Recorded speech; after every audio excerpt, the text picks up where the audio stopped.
It was so tight, and I literally could not breathe. They may have looked amazing, but their experiences were worse than you could imagine. On-set horror stories about the wardrobe are all too common. You may see these actors in a whole new light when you learn what they went through to portray your favorite characters. Like I was absolutely blinded. Tom Holland looks great as Spider-Man, but he wasn't the most comfortable while playing the web slinger. The suit he wore in Homecoming was very restrictive, making it difficult to breathe. Zendaya even said she was afraid the suit would choke Tom. On top of this, the suit made it a hassle to drink water and use the bathroom. He had to drink through a straw, fed through one of his eye holes, and had to plan his bathroom breaks 45 minutes in advance. It looks amazing, it feels terrible.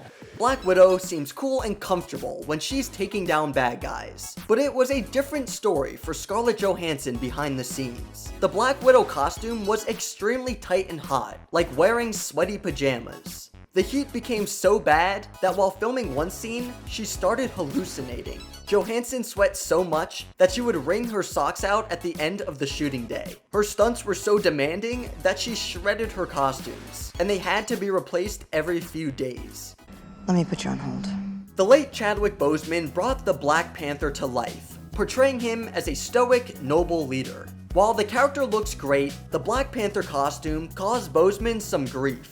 He felt suffocated by the suit, and it was so tight that it caused him to have anxiety about wearing it. It is not breathable. In order to continuously wear the suit, Boseman had to get into a Zen state in order to remain calm. In true Boseman fashion, he pushed through to deliver the iconic character we now know.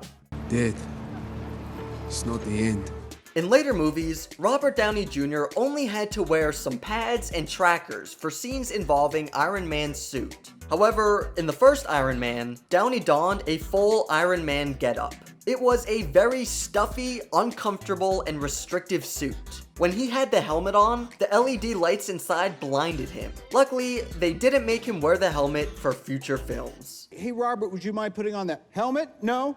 Yes? No? Gal Gadot's Wonder Woman costume looks amazing, but it wasn't the most comfortable to wear. The corset was so tight that Gadot couldn't breathe, and she initially didn't say anything because she was just so grateful to have gotten the role in the first place. Fortunately, she got the costume loosened for future films, and was able to continue fighting bad guys. Yeah. Right before I passed out, they noticed that I was breathing quite heavily. Christian Bale played Batman for 3 movies, and the Batsuit didn't feel as cool as it looked. He thought they should recast him during the first movie. I really did, because it was so claustrophobic that I didn't feel like I could breathe. I felt they've made a mistake and I can't do this. On top of this, he almost fainted while filming The Dark Knight Rises. And I just put up with it, you know, this is a hell of an honor, really, getting to wear this. While the beast we see on screen is completely CGI, Dan Stevens was actually on set portraying the character. He had to wear a bulky suit and walk on stilts. The very physical role caused Stevens to overheat and sweat a ton, subsequently leading to weight loss. I was physically conditioning my legs to be on stilts for 12 hours a day, and also conditioning the rest of me so that I didn't waste away. To keep his weight from dipping too low, Stevens had to eat a lot. He stated that he was eating up to 4 roast dinners a day just to maintain his physicality.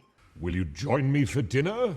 The makeup and dressing process for Vision is not one we envy. Paul Bettany had to wear a skin-tight suit that extended over his head and restricted his hearing. They eventually had to poke holes near his ears so he could hear better on set. It takes about 3.5 hours to get into the suit, but only 30 seconds to rip it off, according to Bettany. There are moments of such intense claustrophobia in this thing. Oscar Isaac had to wear an elaborate ensemble of clothing to become Apocalypse. On top of his blue makeup, he wore multiple prosthetics, high-heeled boots to push him over 6 feet tall, and a 40-pound suit. It was hard for Isaac to move and breathe in the outfit. I would do some acting and then go to my tent and try to breathe. It was rough.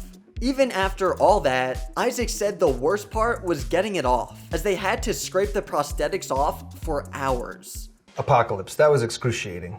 Catwoman is known for wearing tight leather clothing, but it doesn't make for a comfortable experience for the actresses that portray the burglar. When Hathaway played the character in 2012's The Dark Knight Rises, she had a very difficult time with the skin-tight costume. It was a challenge to breathe in, and Hathaway described it as a psychological terrorist. I didn't understand how you could be thin and strong. I went into the gym for 10 months and didn't come out. Oops. Ryan Reynolds plays Wade Wilson, aka the wisecracking Deadpool. His suit was nothing to laugh about though. Reynolds had trouble breathing in the costume, as it was tight and hot. They actually had to redesign the first version of the costume because it was way too tight for Reynolds' body, which he got in shape for the movie. I'm always so terrified I'll like throw up in the mask or something, you know? There's no space in that thing at all. Is the mask muffling my voice? The live-action Grinch movie starring Jim Carrey has impressive makeup and costumes. It took 8 hours to apply Carrey's full body makeup, prosthetics, and costume, which he described as being buried alive each day. He went through this grueling process 92 times during the course of filming the Christmas flick. They actually brought in a CIA operative to train Carrey to cope with torture, so he could continue playing the character without having a complete meltdown. And I went back to my trailer and put my leg through the wall, and I told Ron Howard I couldn't do the movie. The Winter Soldier's outfit may not seem like it's too bad to wear, but Sebastian Stan is here to tell you otherwise. The mask he had to wear for most of the movie was extremely restrictive to his breathing, to the point where he almost passed out. They shot a lot of his fight scenes in June and July in the heat, which made things much worse. I would just have to literally rip it off my face and just breathe. So I gotta know how to breathe, right? We already talked about one Catwoman, so let's discuss another that had a less than ideal costume. Michelle Pfeiffer played the character in 1992's Batman Returns. Her iconic leather suit was extremely problematic for Pfeiffer to wear, and she said it was the most uncomfortable costume she had ever worn. The face mask was smashing my face and choking me. To get the suit as tight as it was, they actually vacuum sealed it onto Pfeiffer. Meow.